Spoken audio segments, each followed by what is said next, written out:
Os principais nomes do cenário político passam por aqui. Café com Política. Que hoje recebe a deputada federal e presidente nacional do Partido dos Trabalhadores, Gleisi Hoffmann. Olá, muito obrigado por estar conosco aqui nessa bancada. Estamos inaugurando nas últimas semanas uma nova fase da FM O Tempo e trazendo figuras políticas de relevância para o país, para o nosso estado. Obrigado por estar conosco, deputada. Bom dia, eu também agradeço aqui a oportunidade de estar com vocês. Cumprimento a todos os ouvintes, cumprimento a você, Guilherme, a Thalita. Bom dia. Prazer estar aqui. Prazer é nosso receber a senhora aqui. Deputada, a senhora chega a Minas para conversar com a base petista e com aliados e para tentar encontrar, me parece, um discurso de unidade ou para ouvir demandas que são da base de partidos aliados e de integrantes históricos do PT.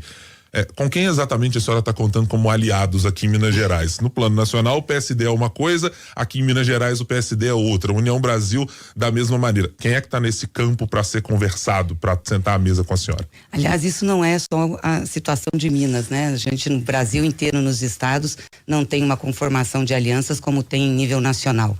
Isso sempre aconteceu, né? Mas eu venho hoje com o objetivo mais de conversar com o PT e com a nossa federação, né? Os partidos que formam a federação, PV, PCdoB.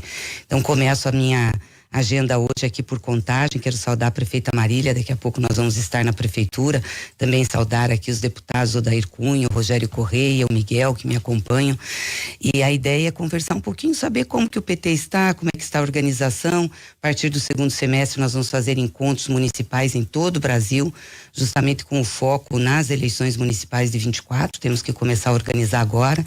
À tarde, na hora do almoço, eu me reúno com a nossa bancada do PT, vou visitar a Assembleia Legislativa, o presidente, e vamos ter uma plenária com os movimentos sociais, com as mulheres e também com as direções do partido DBH e região metropolitana, nossos vereadores, falar um pouquinho sobre a situação do partido e já com foco na eleição de 24. Deputada, o PL diz que quer triplicar o número de prefeitos e vereadores pelo Brasil. Qual que é o objetivo do PT hoje? E o PT trabalha com essa expectativa do PL para tentar alcançar voos mais altos? Com certeza nós queremos ampliar o nosso número de prefeitos, prefeitas, de vereadores e vereadoras principalmente, mas óbvio que nós temos a federação, vamos conversar entre nós quais são os candidatos com mais competitividade em cada município e fazer uma avaliação da situação política, né? Mas com certeza o foco nosso é ampliar. O partido chegou a ter, nos momentos mais exitosos, inclusive da gestão de Dilma Rousseff, mais de 100 prefeitos em Minas Gerais, de um estado que tem uma relevância, tem peso político, tem peso de decisão eleitoral, como pôde ser visto na última eleição. Hoje são 28 prefeituras 28. E duas mais robustas, Juiz de Fora com a Margarida Salomão e Contagem com Marília Campos. Como reverter esse cenário de desidratação que houve desde 2012 para cá? Qual é o caminho, presidente? Olha, eu acho que um ponto positivo agora é que nós estamos no governo federal e as ações feitas pelo governo federal vão refletir nos municípios. Os programas, enfim, também a atividade econômica, então eu acho que isso pode ajudar muito. E obviamente a organização do partido, por isso que nós estamos começando agora. Nós precisamos estar com o partido organizado, com os diretórios municipais, as chapas de vereadoras têm que se formar a partir de agora, a gente estimular as nossas candidaturas e fazer a avaliação dos quadros que nós temos para disputar as eleições. Mas eu não tenho dúvidas que esse ano é um ano muito melhor do que foi 2020 para nós, pela eleição do Lula, o crescimento das nossas bancadas. Aqui em Minas a gente cresceu, hoje nós estamos com 10 federais, 12 estaduais, isso também ajuda a organizar nos territórios o PT e a estimular as candidaturas. Então eu acho que o sucesso do PT local vai estar muito ligado também com o sucesso do governo do presidente Lula. Deputada, vamos falar da CPI que vai investigar a atuação do MST. A senhora foi indicada aí junto a outros deputados para fazer parte do grupo dessa CPI. Esse anúncio foi feito nessa semana, né? Havia aí uma indecisão ainda sobre quem estaria à frente desses trabalhos. Eu queria que a senhora falasse sobre essas conversas, como é estar à frente de um movimento que leva muito, né? Defende muito aí a esquerda, leva muito os movimentos da esquerda, sempre quando vai fazer os seus discursos e as suas manifestações. Como que essa decisão chegou e o que esperar dessa CPI? Olha, primeiro que a gente avalia que essa CPI não deveria existir. Aliás, já tivemos uma CPI do MST, acho que foi no primeiro governo do presidente Lula, e tudo que podia ser investigado, discutido sobre o movimento foi. Ela foi uma decisão política da Câmara no sentido na realidade a bancada ruralista, né, a bancada do agronegócio quis fazer para fazer uma disputa política. Nós achamos que era errada, mas enfim, ela está aí, nós vamos fazer a CPI. O MST é o maior movimento social organizado do país. E é um movimento social importante para o Brasil. Não só na perspectiva da luta que eles têm da reforma agrária, ou seja, ter terras que não são produtivas sendo produtivas, mas também da produção. Hoje o MST é responsável por uma quantidade enorme de cooperativas produtivas. No meu estado, o estado do Paraná, onde o movimento é muito forte, nós temos muitas cooperativas do MST, cooperativas da produção do arroz, da erva mate, de animais. Então, ele ajuda na produção e produz alimentos que vão para a mesa do povo brasileiro. E a gente não pode ter uma contraposição de MST e agronegócio. Os dois são importantes para o Brasil. O agronegócio faz a produção da soja, do milho, dos grãos, exporta, é importante para a nossa economia. O MST faz a produção da comida que vai para a mesa. O feijão, o arroz, a batata, a mandioca. Isso não é produção do agro, isso é produção da agricultura familiar, do MST, dos assentamentos, e que é necessário. Então eu acho que nós temos que aproveitar essa CPI para parar com esse conflito. Uma coisa não é contrária à outra. Eu acho que nós temos condições de ter convivência no Brasil com esses dois setores plenamente. Não vejo contradição nisso. Obviamente que tem algumas questões que têm que ser resolvidas, né? O MST, os movimentos da agricultura familiar procuram terra também para produzir. Nós temos uma parcela de terras no Brasil hoje que são improdutivas. E nos governos do presidente Lula, nós avançamos muito na criação dos assentamentos, com as desapropriações. E isso foi feito sem prejudicar ninguém. Então eu acho que é um conflito que está sendo construído que não é real no Brasil. Eu espero que a CPI vá muito por esse lado, para que a gente pacifique essas relações, porque o Brasil precisa de ambos. A senhora chegou a se posicionar ao dizer que a presença de Ricardo Salles na posição em que ocupa nessa CPI era algo ultrajante. O PT errou em não querer esse comando? Não havia essa possibilidade? Foi um erro estratégico deixar que isso acontecesse? Não, nós não tínhamos correlação de força. Tem que entender o Congresso Nacional assim. O presidente Lula ganhou a eleição, mas nós elegemos do nosso campo político cerca de 140 parlamentares em 513. Então nós não temos correlação de forças para disputar as posições na casa. E realmente foi disputado por quem tinha correlação e foi indicado o nome dele. Eu acho ultrajante, acho que chega a ser uma provocação pelas posições que esse deputado tem e teve ao longo do tempo. Teria condições de colocar ali uma pessoa, um deputado mesmo da mais conservadora, da direita, mas que pudesse ter mais diálogo e mais possibilidade de conversa. Então eu temo que a colocação desse deputado possa, ao invés de a gente caminhar para uma solução de pacificação, que é o que nós precisamos no Brasil, seja uma questão conflitante. Eu hoje li no jornal que ele foi colocado porque ele precisa de um palanque para se projetar. Ele vai ser candidato à Prefeitura de São Paulo. Acho isso ruim também. Então vamos ver, eu acho que nós temos que sentar e conversar com todos que estão nessa CPI para ver como que a gente encaminha, ver o plano de trabalho, o que eles estão pensando, mas nós vamos fazer a defesa do MST, não tenho dúvidas disso. Por falar em provocação, deputada, Deltan Dallagnol, que perdeu o mandato nessa semana, atacou o presidente Lula e o ministro Gilmar Mendes do STF, dizendo que essa era uma decisão política, e falou, inclusive num discurso oficial quando saiu a decisão, dizendo que era uma vitória da esquerda, mas que ela duraria pouco tempo. A senhora chegou a dizer que era para parar de mimimi, que não colava. Uhum. Foi uma vitória da esquerda?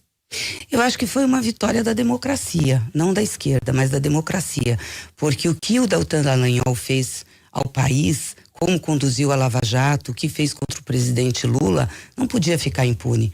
Ele foi um dos responsáveis pela turbulência que nós vivemos nesse país durante todo esse período. Foi um dos responsáveis pelo governo do Bolsonaro. Foi um dos responsáveis por atacar as instituições. Então, agora eu acho que ele está se fazendo uma justiça, eu diria, do ponto de vista da democracia brasileira. Apesar do presidente Lula ter dito claramente que a decisão e a escolha sobre o futuro ministro do STF ou futura ministra a ser indicado, o PT tem uma posição sobre o que gostaria de ver indicado para o Supremo Tribunal Federal, presidente? Não temos uma posição em relação a nomes, obviamente, isso é uma decisão do presidente da República, mas claro que nós queremos alguém que defenda o devido processo legal, seja garantista, isso para dar condições, né, para a gente não ficar tendo a politização do judiciário. Então, quem entra lá tem que defender a Constituição. Deputada, Deltan Dallagnol ficou calado ontem, aliás, Mauro Cid, desculpe, ficou calado ontem no segundo depoimento que prestaria à Polícia Federal. Hoje está marcado o depoimento da mulher dele, a expectativa é que ela também permaneça calada. Só fale depois, quando houver indiciamento, se houver indiciamento. Como que vocês enxergam essa história do ex-presidente Bolsonaro em relação ao cartão de vacina, né, para entrar no exterior e para viver no exterior durante os meses em que ele ficou lá? E como que Mauro Cid atuou nesse processo da eleição do ex-presidente Jair Bolsonaro, no momento em que a senhora fala que Deltan Dallagnol foi o responsável por toda essa turbulência que o país viveu? Mauro Cid estaria ao lado? Mauro Cid era um ajudante de ordem de Bolsonaro, né? Não era um articulador político nem institucional, enfim. Era a pessoa que fazia as coisas para o Bolsonaro. É muito complicada a situação dele e do próprio ex-presidente. A fraude no cartão de vacinas é uma coisa absurda. Você pensar que um presidente da República manda fraudar o seu cartão de vacina e da sua filha, ele não pode dizer que não sabia. Porque ele teve que apresentar isso para viajar.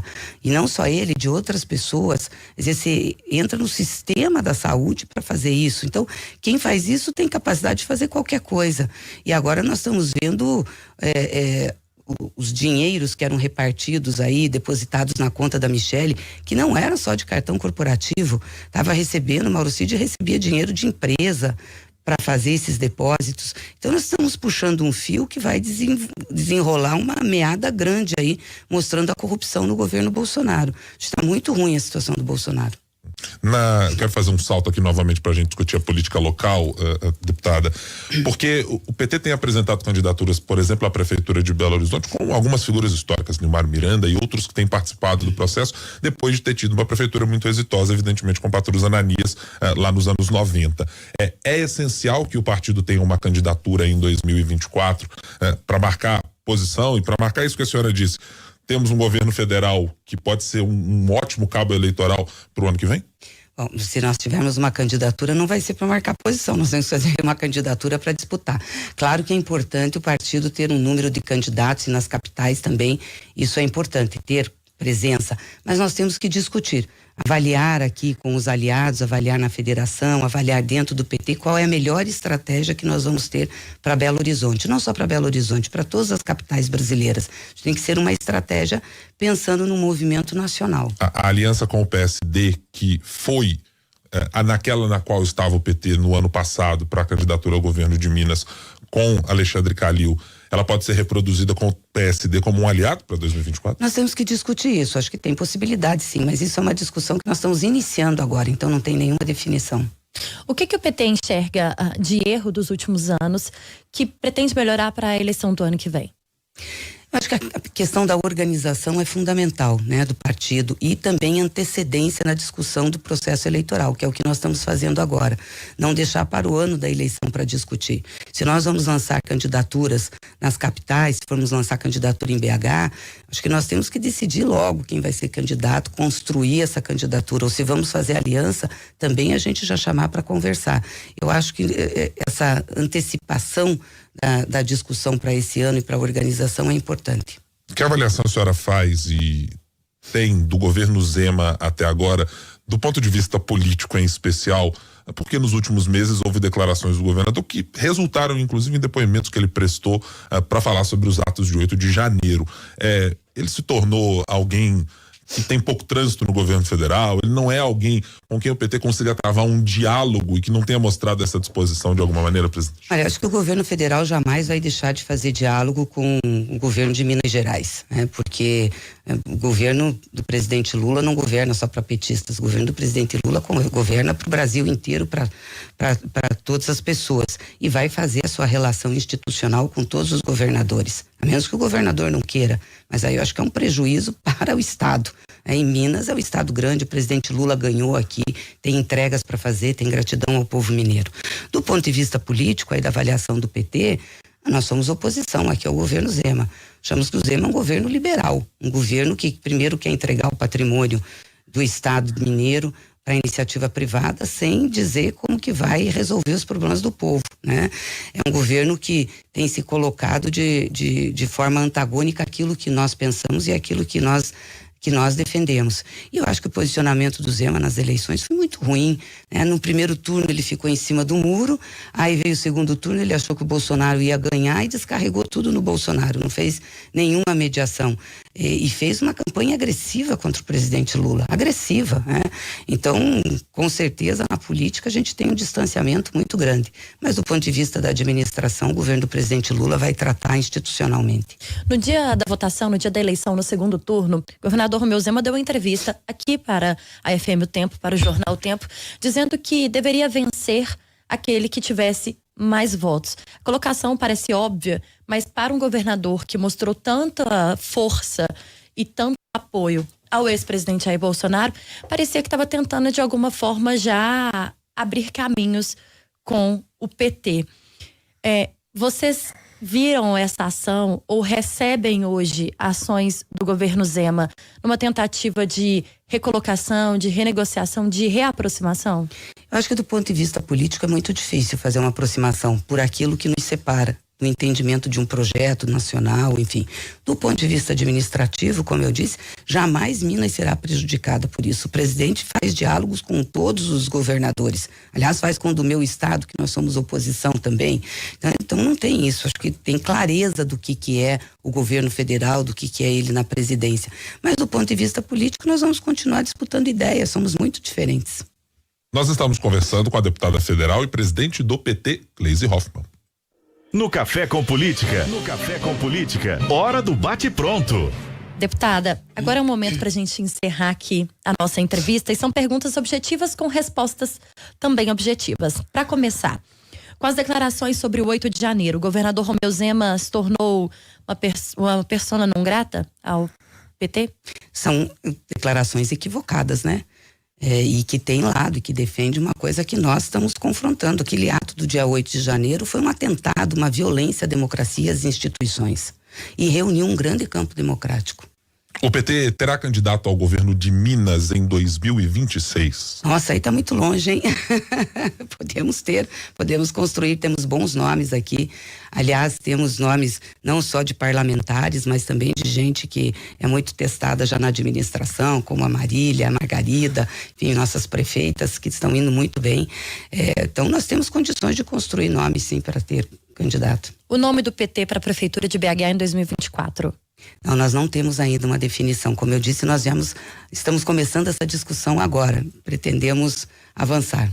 A CPMI de 8 de janeiro ou a CPI do MST? Qual delas exigirá mais trabalho do governo?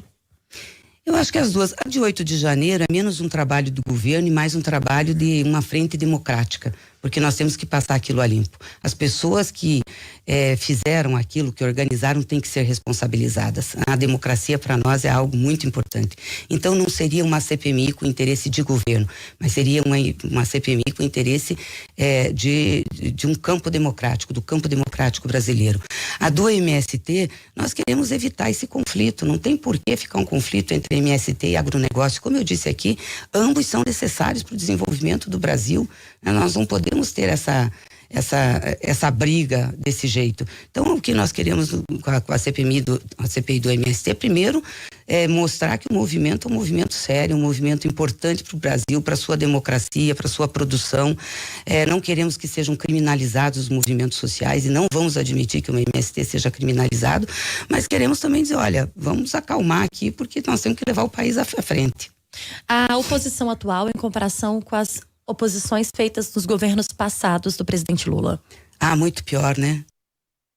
Muito pior, desqualificada, é a oposição do grito, da ameaça, da violência. Às vezes a gente brinca que tem saudade do PSDB, porque você tinha uma oposição civilizada. Você tinha oposição, mas você podia sentar, conversar, debater ideias, chegar a alguns consensos. Com essa oposição, que é essa base bolsonarista, é muito difícil, eles não têm diálogo. com essa oposição, é possível conciliar agronegócio e as posições, por exemplo, do MST? É que nós temos que fazer uma diferença. Nem todo mundo do agro é bolsonarista e é maluco, como uma parte da base deles, né? São pessoas mais conservadoras com quem nós já convivemos e conversamos. Nos governos do presidente Lula, o agro teve um grande desenvolvimento, aumentou muito o financiamento do agronegócio, o presidente abriu mercado externo. A China, por exemplo, foi aberta para o agronegócio brasileiro no governo do presidente Lula.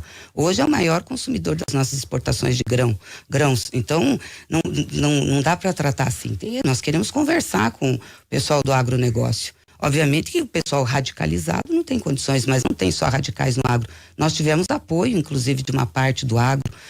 Hoje o Carlos Fávaro, que é o nosso ministro da Agricultura, ligado ao agronegócio, trouxe apoio ao presidente Lula durante a campanha. Gleisi Hoffmann, presidente nacional do PT, deputada federal, foi a nossa entrevistada de hoje aqui no Café com Política. Prazer receber a senhora aqui. Volte sempre quando estiver aqui em Minas Gerais e visite também a nossa redação lá em Brasília. Obrigada. Eu agradeço o espaço. Quero deixar um abraço muito afetuoso a todo o povo mineiro, agradecer o resultado das nossas eleições e dizer que o povo mineiro pode contar com o PT e com certeza com o governo do presidente Lula.